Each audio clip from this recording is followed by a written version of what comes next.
रुचित वर्धन सुनाई दे रहा है? माइक और वीडियो दोनों ऑफ है तुम्हारा। लास्ट चांस पूछेंगे, उसके बाद रिमूव कर देंगे। Ruchit Vardhan 10H। Pradeep Kumar 10J। Pradeep Kumar 10J।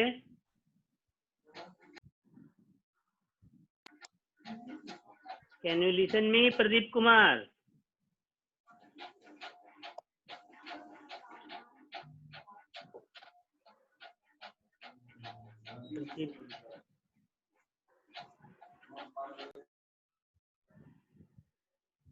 Ayush Aryan, Ayush Aryan, Ayush Aryan. Okay, ये कौन है? रिकनेक्टिंग आ रहा है। मुस्कान कुमारी। Yes sir. ठीक है, ऑन हो गया। आकर्ष कुमार का बार बार ऑफ हो जा रहा है जी। जो लोग का रिनेमिंग प्रॉपर नहीं हुआ है। आकर्ष कुमार बोल रहे हो ना? नहीं, वीडियो तो ऑफ दिखा रहा है यहाँ पे। जो हाँ बता रहे थे, जो लोग का प्रॉपर नेमिंग नहीं होगा, जैसे अभी एक आ रहा है कोई बॉय नाम लिखा हुआ है, तो बॉय तो धरती पे हम लोग के इतने सारे हैं कि हम लोग सबको अगर अलाउ करें तो हम लोग क्लास ही नहीं चला पाएंगे ना, इसलिए उसको अलाउ नहीं करते हम। ठीक है। और हम लोग जो है 10A का लोग पहली बार आए। आप लोग का कहाँ तक क्लास हुआ है? 10A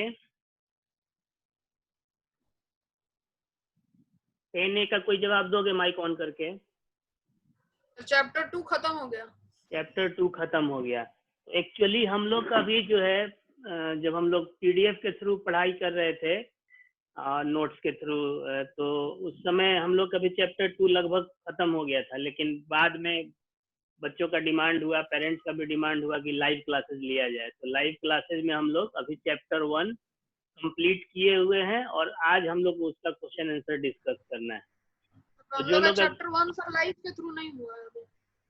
कहाँ से नहीं शुरू हुआ है? लाइव क्लास नहीं शुरू हुआ है। अच्छा, तो लाइव क्लास तो तुम लोग का फिर एक्स्ट्रा अलग से लेना पड़ेगा हमको, लेकिन आज तो हम लोग कॉमन क्लास ले रहे हैं, तो आज हम लोग क्वेश्चन आंसर करेंगे लेसन 1 का। और कुछ इन्फॉर्मेशन और देना है। कल यानी सैटरडे को एक ऑनलाइन क्विज होगा फर्स्ट लेसन का। केमिकल रिएक्शंस एंड इक्वेशन जो लेसन है हम लोगों का, उसका ऑनलाइन क्विज होगा। 25 मार्क्स का क्वेश्चन रहेगा। 25 questions, 1 of each of 1 marks. और उसमें आपको मल्टीपल चॉइस क्वेश्चन रहेंगे। सिर्फ आपको एक सही आंसर पे सिलेक्ट करके सबमिट करना है, लेकिन उसके लिए आपको गूगल अकाउंट, जीमेल अकाउंट होना जरूरी है, क्योंकि वो गूगल फॉर्म पे टेस्ट हो रहा है। तो और कल हम लोग 8 का टेस्ट लिए थे, तो उसमें बहुत सारे बच्चे क्या किए कि मल्टीपल एंट्रीज भेज दिए। तो मल्टीपल एंट्रीज भेज, हालांकि हम लोग आइडेंटिफाई करके उसको डिलीट कर दिए। जो बाद में एंट्री आया, जो पहला एंट्री आया उसमें 1 आया हो चाहे 20 आया हो, वही एक्सेप्टेबल हुआ। बाकी सारे को हम लोग एलिमिनेट कर दिए। लेकिन अब मल्टीपल एंट्रीज नहीं आए, इसके लिए जीमेल को कौन बोल रहा है? Rest 10H। हाँ, सब दुकान दिखाएंगे, अपना दुकान दिखाना है। हाँ, तो जो लोग ऐसे ज्यादा डिस्टर्ब करेंगे उनको भी रिमूव कर देंगे। एक बार जब बोले कि अब डिस्टर्ब हो रहा है, माइक म्यूट करिए, उसके बाद भी। सर आप क्लास को रिकॉर्ड कर रहे हैं क्या? हाँ, रिकॉर्ड होता है मेरा क्लास हमेशा। हमारे बगल में लिखा है रिकॉर्ड। हाँ ठीक, वो ऑटोमेटिकली रिकॉर्डिंग है। उसके बाद रिकॉर्डिंग को हम लोग डालते भी हैं। जो हमारे 10H और J हैं उनको पता है कि हर सप्ताह में हर क्लास का रिकॉर्डिंग यूट्यूब पे डाल के हम लिंक शेयर कर देते हैं बच्चों को। जो लोग ज्वाइन नहीं किए वो भी देख सकते हैं, और जो लोग ज्वाइन किए वो भी चाहे तो देख सकते हैं। तो हम बता रहे थे कि जो टेस्ट है उसके बारे में, तो इसीलिए उसमें अर्पित कुमार किस क्लास का है, किसी को पता है? किस सेक्शन का है? सर A का। सर हम लोग के क्लास का। 10A का, चलो ठीक है, अलाउ कर दिए। अर्पित को बोलोगे लोग कि अपना सेक्शन ए लिखेगा आगे से। तो इसलिए जीमेल, तो सबके पास जीमेल अकाउंट है ना, जीमेल, क्योंकि जीमेल होना चाहिए सबके पास, यस सर। तभी आप फॉर्म फिल कर यस पाएंगे। सर। और यस सर एक है। जीमेल अकाउंट से इसको ध्यान से सुनोगे लोग, और अपने जो लोग ज्वाइन नहीं किए हैं अपने सेक्शन के, उनको भी बताओगे लोग कि एक जीमेल अकाउंट से सिर्फ एक ही एंट्री भेजी जा सकती है। तो इसका मतलब ये नहीं कि एक बच्चा 5 जीमेल अकाउंट यूज करके 5 एंट्री भेज देगा, तो उसके बाद भी यहाँ पे उसको छांटा जाता है, देखा जाता है कि कौन कौन ज्यादा एंट्री भेजा है। तो ये सब चीज को ध्यान रखना है। और आपको टाइम लिमिट है, यानी कि 12 बजे से अगर आपका टेस्ट स्टार्ट होगा तो 25 क्वेश्चन है, तो हम 20 क्वेश्चन के लिए 8 क्लास में हाफ एन आवर का टाइम दिए थे, 30 मिनट का टाइम दिए थे। अभी हम लोग का चूंकि 10 का क्लास है और 25 क्वेश्चन है, इसलिए 40 मिनट का टाइम देंगे, जो कि बहुत ज्यादा है, मतलब मोर देन सफिशिएंट है। तो 40 मिनट का टाइम रहेगा। और किसी भी कंडीशन में, क्योंकि वो मेरे हाथ में नहीं रहता है, एक बार जब हम लिंक छोड़ दिए तो फिर वो सिस्टम के हाथ में सारा कुछ रहता है। वो 40 मिनट जैसे ही होगा, यानी 12:40 जैसे ही होगा, आपकी सबमिशन बंद हो जाएगी, आप चाह के भी सबमिट नहीं कर पाएंगे। तो इसलिए टाइमिंग का भी ध्यान रखना है, और जो भी रूल्स हम भेजेंगे डिटेल्स में, उनको फॉलो करना भी जरूरी है। क्योंकि कल बहुत सारे बच्चों का आया टेस्ट के बाद कि सर हमारा सबमिट नहीं हुआ। बोले बेटा कैजुअल लोग है, जो हम लोग इंस्ट्रक्शन भेजते हैं उसको, तो फिर प्रॉब्लम में तुम्ही को फंसना है। तो इसलिए ये सब चीज को ध्यान देंगे।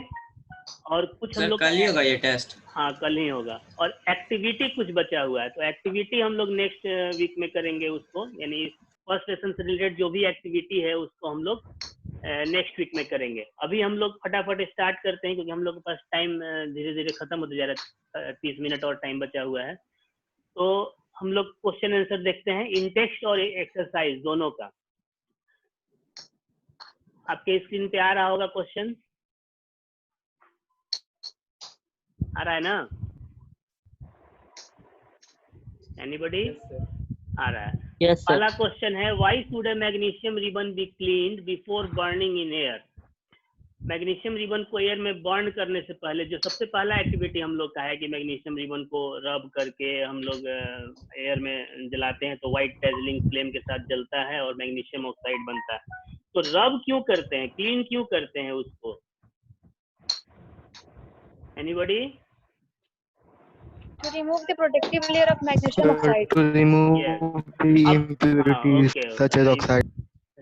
तो मैग्नीशियम, अब आप देखोगे किसी बुक में आपको मैग्नीशियम ऑक्साइड लिखा आएगा आंसर में कि to remove the protective layer of magnesium oxide, और किसी बुक में आपको मैग्नीशियम कार्बोनेट भी मिलेगा।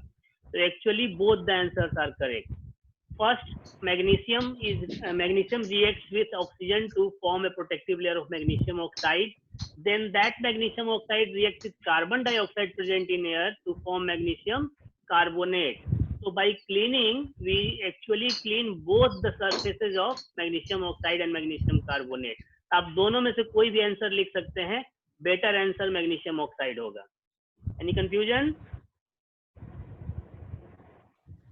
No sir. ओके, अब आगे आते हैं क्वेश्चन नंबर 2 में। Write the balance equation for the following. Time कम इसलिए हम लोग जल्दी जल्दी करेंगे। तो hydrogen plus chlorine, hydrogen chloride, ये तो सबको हो जाएगा, H2 + Cl2 2HCl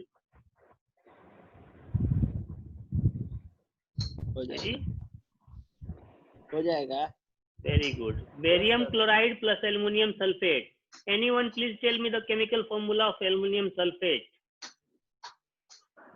Al2SO4 Al2SO4 whole 3, SO4 whole thrice और 3। ओके, तो ये भी हो जाएगा।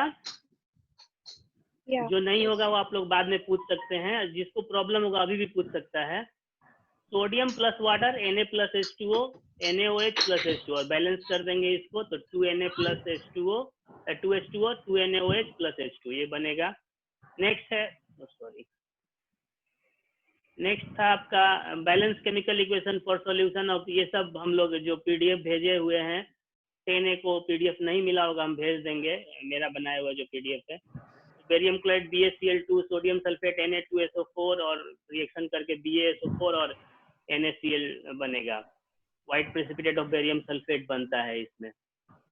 नेक्स्ट है सोडियम हाइड्रोक्साइड सॉल्यूशन, यानी NaOH प्लस HCl तो बन जाएगा NaCl प्लस H2O, ये ऑलरेडी बैलेंस है। तो एग्जाम में कभी कभी ऐसा भी क्वेश्चन आएगा जो ऑलरेडी बैलेंस रहेगा और लिखा रहेगा कि right balance the following chemical equation, तो उसमें कंफ्यूज नहीं होना है, अपने आप पे कॉन्फिडेंस रखना है। अगर हमने लिखा है सही तो ये सही ही होगा, ये नहीं कि डर गए कि ये क्या बैलेंस करे इसमें, तो फिर आप सही को गलत करके चले आएंगे। नेक्स्ट है ए solution of substance X is used for white washing. अब ये आंसर हम तुम लोग से चाहेंगे। A solution of a substance X is used for whitewashing. What is the name the substance X? Calcium carbonate. Calcium oxide. Calcium oxide. अच्छा, एक आदमी कैल्शियम कार्बोनेट भी बोला। कैल्शियम ऑक्साइड कैसे है और कैल्शियम कार्बोनेट कैसे है, दोनों लोग बताओ एक एक करके। इसमें से एक answer calcium oxide white washing के लिए कौन सा सब्सटेंस हम लोग यूज करते हैं? Sir calcium oxide. Calcium oxide छोड़ो, केमिस्ट्री छोड़ो ना, हम लोग जनरल अपने डेली लाइफ की बात कर रहे हैं। घर पे अगर पुताई करवाना हो, अब तो पेंट वेंट नहीं, हाई ग्रेड का नहीं, सिर्फ सिंपली छठ का समय आ गया या किसी का डेथ हो गया, घर को पुताई करवाना है, क्या चीज से करवाते हैं? लाइम। चूना से, लाइम से। Very good. तो उस लाइम को क्विक लाइम भी बोलते हैं। तो what is the chemical formula of quick lime और लाइम? ये हो। Very good. तो आपको क्लियर हो गया कि आंसर क्या होगा? कैल्शियम कार्बोनेट नहीं होगा। कैल्शियम कार्बोनेट एक्चुअली वो रिएक्शन के बाद बनता है। Right the reaction of the substance X, name in above the which water. अब इसमें बहुत सारे लोग जो है ना वो गलत आंसर लिखते हैं, पहले वाले में भी गलत लिखते हैं। बहुत सारे जो है पहले वाले में CaOH लिखते हैं, एक्चुअली में CaO हुआ सब्सटेंस X और इसका रिएक्शन किसके साथ कराना है? किसके साथ कराना है? वाटर के साथ। तो ये हो गया आपका वाटर और ये हो गया आपका रिएक्शन। रिएक्शन होने के बाद क्या बनेगा? माउस से लिखा रहा है इसलिए थोड़ा राइटिंग ज्यादा सुन रहे हैं। CaH whole twice. And what is the common name of that substance? Lime water. Very good. So this is called lime water and chemical name is calcium hydroxide. ठीक है। नेक्स्ट है आपका क्वेश्चन की activity 1.7। Activity 1.7 है electrolysis of water से related. आप पूरा book पढ़ोगे तो आपको पता चलेगा। तो इलेक्ट्रोलाइसिस ऑफ वाटर जब करते हैं तो एक गैस टेस्ट ट्यूब में जो गैस कलेक्ट होता है वो दूसरे टेस्ट ट्यूब वाले गैस का दुगना होता है। क्यों ऐसा होता है? Because water is a combination of 2 volume of hydrogen and 1 volume of oxygen, and that is why the gas collected in first test tube, one test tube is double of the other, and then name that gas, that gas is hydrogen. Clear है? इसमें कोई confusion?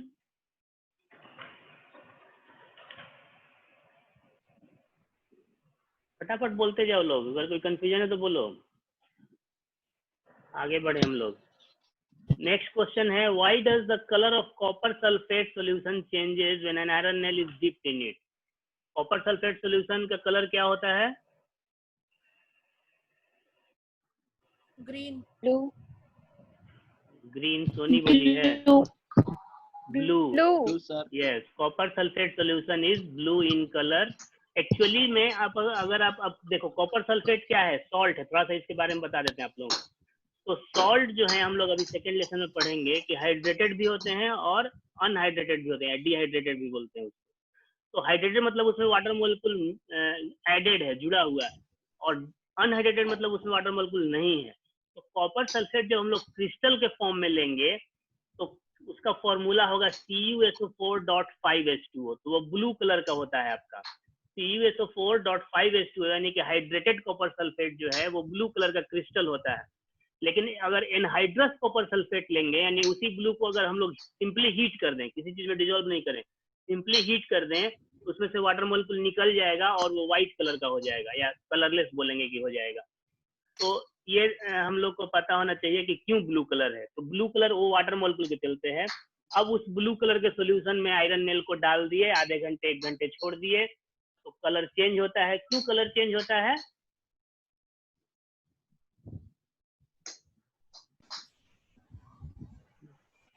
किसके पास answer नहीं है? Sir iron copper को displace कर देता है। Very good. The iron is more reactive metal than copper.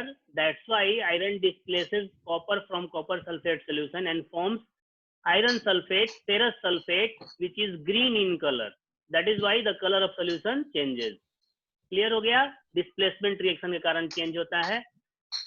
Next है give an example of double displacement reaction other than activity 1.10. तो आपको उसके लिए पढ़ना पड़ेगा 1.10 में क्या है और उसके हिसाब से उसको छोड़ के कोई दूसरा एग्जांपल देना है। इसमें जैसे हम पिछले क्लास में बताए थे कि एक इक्वेशन दे देगा आपको और पूछेगा कि ऑक्सीडाइज कौन हुआ और रिड्यूस कौन हुआ। क्या बताए थे, किस साइड से देखना है? GH और GH के बच्चे बताएंगे रिएक्टेंट साइड से। तो रिएक्टेंट साइड हमारा ये हो गया, इस साइड, दिस वन। तो इसमें बताइए कि Na और O2 मिलके Na2O बना रहा है, तो कौन सा सब्सटेंस ऑक्सीडाइज हो रहा है और कौन रिड्यूस हो रहा है इसमें? सर Na ऑक्सीडाइज हो रहा है, Na oxidized and Na O2 oxidise हो रहा है and O is reduced. O2 reduced. Very good, O2 is reduced. अब दूसरे में कॉपर ऑक्साइड है और हाइड्रोजन है, तो which one is oxidise and which one is reduced? Hydrogen is oxidised. Hydrogen is oxidized, very good, and CuO is reduced. Na के बच्चों में इसमें कोई कंफ्यूजन? No sir. ओके, तो अब हम लोग फिर आगे बढ़ते हैं। अब आते हैं हम लोग मेन एक्सरसाइज क्वेश्चन है। तो ये पहला आपका MCQ क्वेश्चन है, 4 ऑप्शन है इसमें बताना है। तो पहले तो ये एक स्टेटमेंट है कि लेड ऑक्साइड और कार्बन यानी कोक रिएक्शन कर रहा है, बन रहा है लेड प्लस कार्बन डाइऑक्साइड। अब इसमें 4 जो स्टेटमेंट दिए हुए हैं, इनमें से कौन कौन से स्टेटमेंट, ये क्वेश्चन इस तरह के बहुत ध्यान देने की जरूरत है, क्योंकि इस क्वेश्चन में आप अगर थोड़ा सा भी लापरवाही करेंगे तो आंसर गलत हो जाएगा। इसमें दिया है इनकरेक्ट, तो lead is getting reduce, lead हमारा रिएक्टेंट साइड में है ही नहीं, so this statement is wrong. Carbon dioxide is getting oxidise, ये भी प्रोडक्ट साइड में है, so this statement is also wrong. अब ये सोचना ही नहीं है कि वो जो दे रहा है वो सही है कि नहीं, सीधे देखे कि प्रोडक्ट साइड में है यानी ये स्टेटमेंट गलत है, उसको बोल ही नहीं सकते कि सही है। Then carbon is getting oxidise, तो कार्बन है रिएक्टेंट साइड में, क्या इसको ऑक्सीजन मिल रहा है? तो यस मिल रहा है, so it is correct statement. Then lead oxide is getting reduce, तो लेड ऑक्साइड जो है ऑक्सीजन लूज कर रहा है, so that is also correct statement, यानी कि C और D हमारा सही है। अब इसमें इनकरेक्ट पूछ रहा है कि कौन कौन है, इनकरेक्ट कौन कौन है? A और B इनकरेक्ट है, so this option is correct है ऑप्शन। ठीक है, कोई कंफ्यूजन?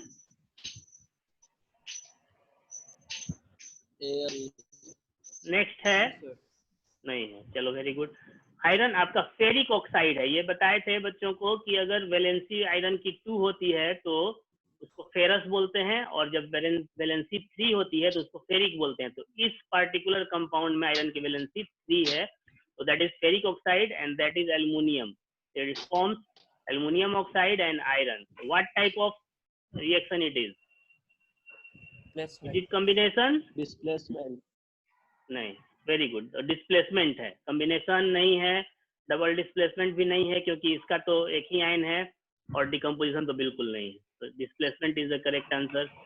नेक्स्ट क्वेश्चन है what happens when dilute hydrochloric acid is added to iron filing.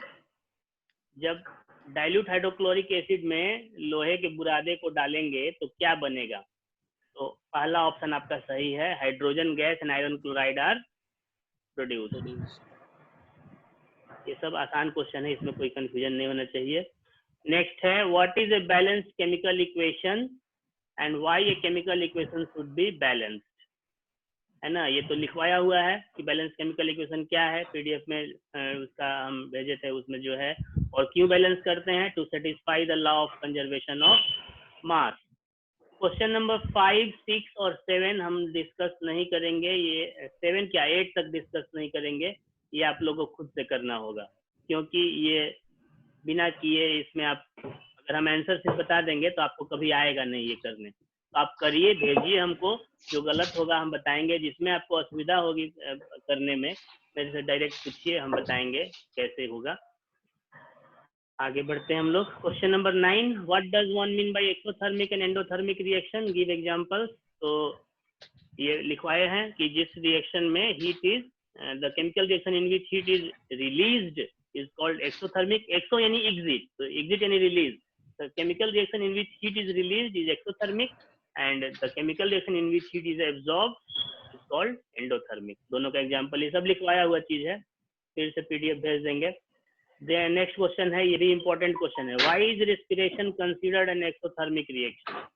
तो रेस्पिरेशन का आप लोगों को हम बताए थे इसका इक्वेशन कि ग्लूकोज यानी C6H12O6 प्लस 6O2, तो बनता है 6CO2 प्लस 6H2O और प्लस हीट रिलीज होता है। पुलकित का है क्लास के बाद सेंड, ये किसको मैसेज कर रहा है पुलकित? 10A पुलकित, पुलकित 10A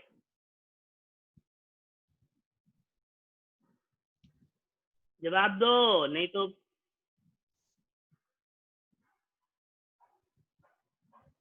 सर आप डायरेक्ट धमकी दे रहे हैं। हाँ धमकी ही दे रहे हैं। अब आप अपने रूल्स को फॉलो नहीं करेंगे तो हम अपने लिए कुछ नहीं ना कर रहे हैं, थोड़े मेरा घर का जमीन जायदाद का सौदा हो रहा है यहाँ पे। पुलकित का वीडियो ऑफ है, ये सब लोग को भी सुना के बोल रहे हैं और रिकॉर्ड भी हो रहा है। पुलकित को या सबको ये सलाह भी है और वार्निंग भी समझिए, तो वो भी समझ लीजिए। मैसेज आपस में पर्सनल चैटिंग नहीं करना है ड्यूरिंग द क्लास, समझ में आया बात? क्योंकि ये 40 मिनट मेरे लिए है, आपको जो भी मैसेज करना है हमको करिए और आपस में कोई चैटिंग नहीं करिए, नहीं तो जिसको देखेंगे उसको हम परमानेंटली अपने क्लास में से आउट रखेंगे, नोट कर लेंगे उसका नाम, रोल नंबर, उसके पेरेंट्स से भी बात करेंगे।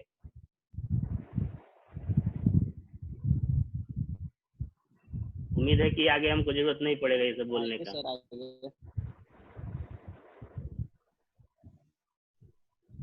चलिए आगे बढ़ते, हम लोग का टाइम 2 मिनट बर्बाद हुआ इसमें। तो रेस्पिरेशन में 6CO2 plus 6H2O plus heat निकलता है, that's why it is called exothermic reaction. Next है, why are decomposition reactions called the opposite of combination reaction. इसमें आंसर लिखना है कि combination reaction, in combination reaction 2 or more substances combine together to form one product, and decomposition reaction 1 compound is splitted to form 2 or more substances. That is why decomposition reaction is opposite of combination reaction। दोनों का एक example लिख दीजिए। Question number 12, तो decomposition के 3 type बताए हैं, उन तीनों टाइप का एक एक इक्वेशन लिखना है आपको। क्वेश्चन नंबर 13 है, what is the difference between displacement and double displacement reaction. तो दोनों का डिफिनीशन लिख करके और आप उसको एक एग्जांपल लिख करके क्लियर करेंगे। है only 10 minutes। Prathamesh share, I have doubts in ion formation valency. Prathamesh please give some time to me when you say okay. After class हम प्रथमेश से बात कर लेंगे। नेक्स्ट है, what in the refining of silver the recovery of silver from silver nitrate solution involve displacement by copper metal. तो इसका आपको equation लिख लेंगे आप लोग कि हम लिख दें। सिल्वर नाइट्रेट का फॉर्मूला क्या होगा? 2AgNO3। Very good, AgNO3।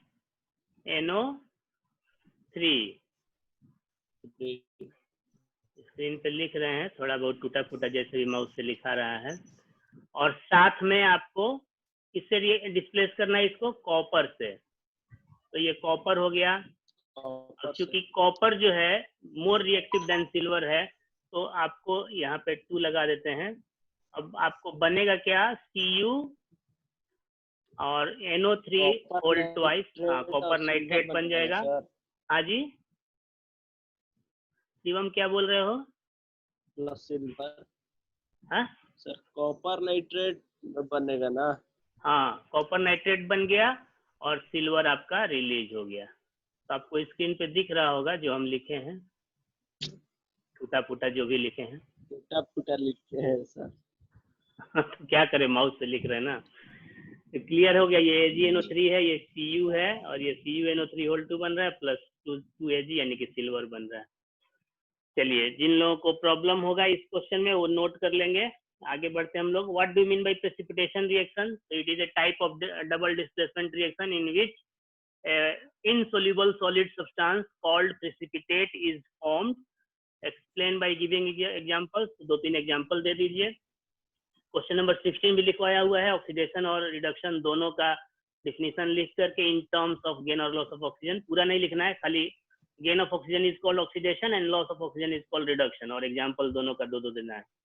एक ही दो एग्जाम्पल देंगे, दोनों हो जाएगा। नेक्स्ट है shiny brown coloured compound element compound नहीं, X on heating in air becomes black in colour. इस टाइप के क्वेश्चन आपसे पूछे जाते हैं, तो कहलाता है conceptual question. We have 10 more minutes. तो ये कंसेप्चुअल क्वेश्चन है, shiny brown coloured element X. Shiny है तो मोस्ट प्रोबेबली मेटल होगा, क्योंकि नॉन मेटल में सिर्फ आयोडीन जो है वो लस्ट्रस होता है और आयोडीन जो है वो सॉलिड नहीं होता है। सॉरी, आयोडीन ये ब्राउन नहीं होता है, वाइट होता है, सिल्वरी होता है।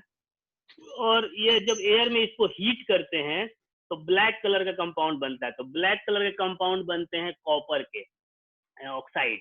तो कॉपर का ऑक्साइड, क्योंकि एयर में हीट कर रहे हैं तो ऑक्सीजन के साथ एडिशन होगा और बनेगा ऑक्साइड मेटल का, यानी कि जो हमारा जो ऑक्साइड बन रहा है वो मोस्ट प्रोबेबली कॉपर ऑक्साइड है, CuO। अब ये CuO बन रहा है, यानी कि जो एलिमेंट एक्स है वो क्या है, वो हो गया कॉपर। ठीक है, तो copper, name the element X, तो एक्स हो गया copper and the black colour compound is Cu। Question number 18, why do apply paint on iron articles? We apply paint on iron articles to protect it from rusting. Because if you apply paint on iron articles, it prevents the combination of iron with oxygen present in atmosphere. Next question है, oil and fat containing food items are flushed with nitrogen because nitrogen is like inert gas in comparison to oxygen। अब ये मत समझ लेना ये question का answer से कि नाइट्रोजन इनर्ट गैस है, नहीं, nitrogen is not inert gas, it is a reactive gas, but in comparison to oxygen it is likely to inert gas. समझ में आया? यानी कि रिएक्शन तो होगा नाइट्रोजन का जो फैट और ऑयल है, लेकिन बहुत देर से होगा, इतना स्लो होगा कि वो लगभग निग्लिजिबल माना जाएगा। और लास्ट क्वेश्चन है आपका, explain the terms with one example is corrosion and rancidity.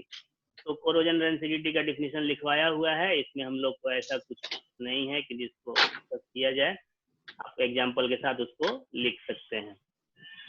अभी किसी को याद आ रहा है कि क्लास भी करना है? चलो, तो क्वेश्चन आंसर में किसी को कहीं कंफ्यूजन? No sir. ओके, तो अभी हम आप लोग को एक और दिखाते हैं।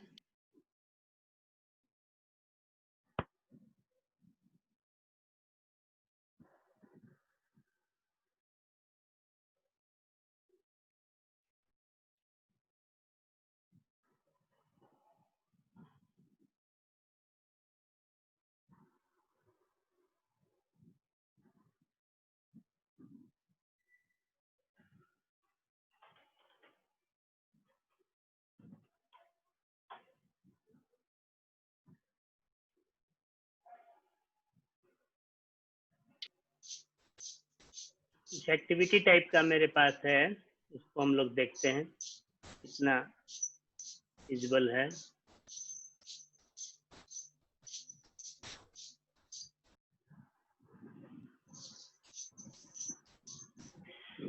हाँ, अभी स्क्रीन पे आपको एक PDF खुला हुआ दिख रहा होगा, केमिकल रिएक्शन एंड इक्वेशन लिखा हुआ दिख रहा है सबको? Yes sir. ये PDF हम आप लोग को भेजेंगे और आपको इसको करके और फिर हमको लौटा देना है। यानी कि इसको आप स्क्रीनशॉट लो, पेन से लिखो या पेपर पे टाइप करके लिखो, जैसे भी करो, इसको आपको सोल्व करके फिर लौटाना है। ये आप देख रहे हैं, ये पॉइंटर दिख रहा है मेरा, ये का माउस का पॉइंटर दिख रहा है? दिख रहा है। तो ये आपको देखो कि 9 इक्वेशंस हैं। 3 कॉलम्स में, हर कॉलम में 3-3 इक्वेशन है, 9 इक्वेशन है ओवरऑल, है ना।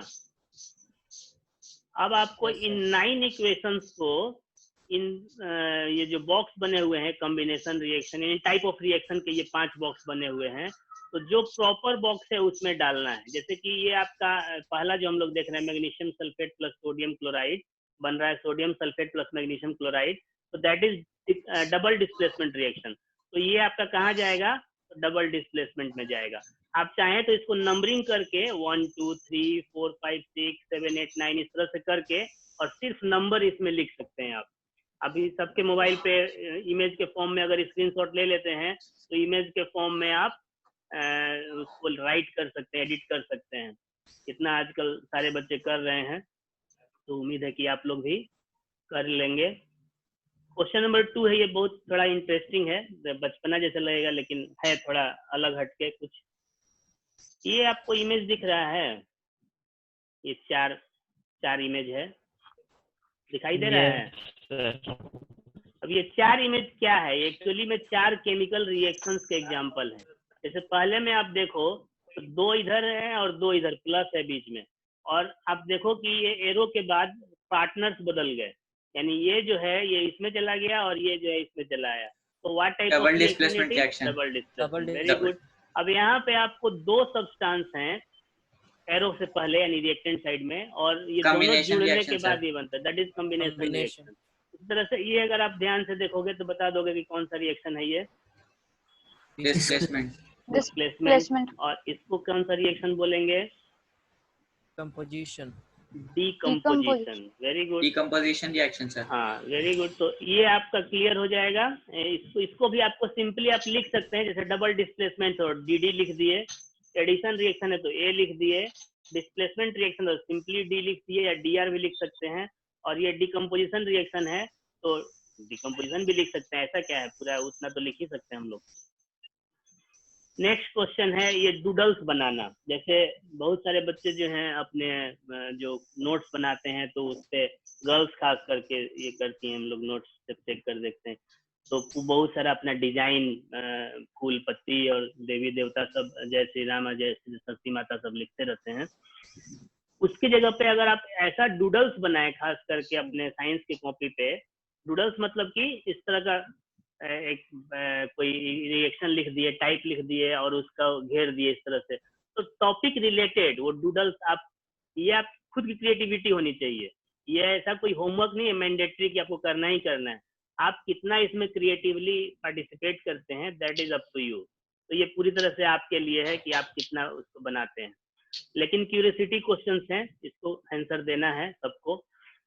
What happens if the chemical reaction does not take place in this world? अगर इस संसार में कोई केमिकल रिएक्शन हो ही नहीं तो क्या होगा, सोचिए और इसके बारे में 2-4 लाइन लिखिए। दूसरा क्वेश्चन है कि अगर फोटोसिंथेसिस नहीं हो प्लांट्स में तब क्या होगा, क्या क्या सिचुएशन बनेगा, इसके बारे में भी आप सोचिए और लिखिए। Can the food exist without plant? अगर प्लांट के बिना फूड चेन एग्जिस्ट हो सकता है या नहीं हो सकता है? हो सकता है तो क्यों हो सकता है, नहीं हो सकता है तो क्यों नहीं हो सकता है, ये लिखना है आपको। नेक्स्ट है, ये तो आपका सिलेबस का ही क्वेश्चन हो गया, why should food containing oil fat should be contained stored in air tight container? तो ये तो समझो कि एक्सरसाइज का ही क्वेश्चन हो गया। इसी तरह से why does the taste and smell of oil and fat containing food materials change if you keep it in open air? तो दोनों लगभग मिलता जुलता क्वेश्चन है। नेक्स्ट है what kind of chemical reaction is responsible for this? अब ये दोनों क्वेश्चन के लिए कौन सा केमिकल रिएक्शन रिस्पॉन्सिबल है, तो ये आप अच्छे से जानते हैं कि इन दोनों के लिए कौन सा रिएक्शन रिस्पॉन्सिबल है, that is oxidation reaction, oxidation of oil and fat. और 7th है what can be done to preserve such food materials? तो ये चारों क्वेश्चन आपस में इंटर रिलेटेड है, ये चारों जो है रेंसिडिटी से रिलेटेड हैं और इनको आपको आंसर करना है। तो आज के लिए इतना ही। अब हम लोगों के पास 30 सेकंड का करीब टाइम बचा हुआ है। कल टेस्ट है, फिर से याद दिला देते हैं, और अपने क्लासमेट्स को, बाकी लोगों को भी बता दीजिएगा, सेक्शन के जो भी आपके फ्रेंड्स हैं जो लोग क्लास में नहीं भाग ले रहे हैं, उनको भी टेस्ट देना है। टेस्ट दीजिएगा अपने लिए, नहीं दीजिएगा अपने लिए।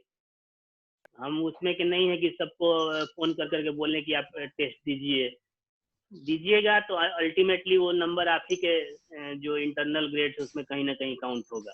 नहीं दीजिएगा आप रिस्पॉन्सिबल हैं, आप समझिए अपना बुरा भला। 10th क्लास के बच्चे 15 साल के लगभग एज के होते हैं, 14-15 साल के, तो उनको हर बात तोता की तरह समझाना जरूरी नहीं है, वो खुद भी मैच्योर होते हैं कि समझ सकते हैं।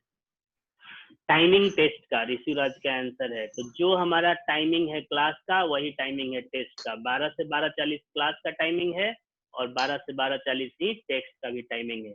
आपको 12:01 तक होते होते लिंक सबको अपने अपने व्हाट्सएप ग्रुप पे मिल जाएगा। लिंक को क्लिक करना है और फिर से एक बार बता रहे हैं कि जीमेल अकाउंट होना जरूरी है। बिना जीमेल अकाउंट के आप टेस्ट में अपीयर नहीं हो पाएंगे। उस समय मतलब हाय तौबा नहीं मचाना कि सर मेरा तो जीमेल अकाउंट नहीं है, रेडिफ मेल अकाउंट है तो या हॉटमेल अकाउंट है, हम कैसे अपीयर हों, हम उसमें कुछ नहीं कर सकते हैं।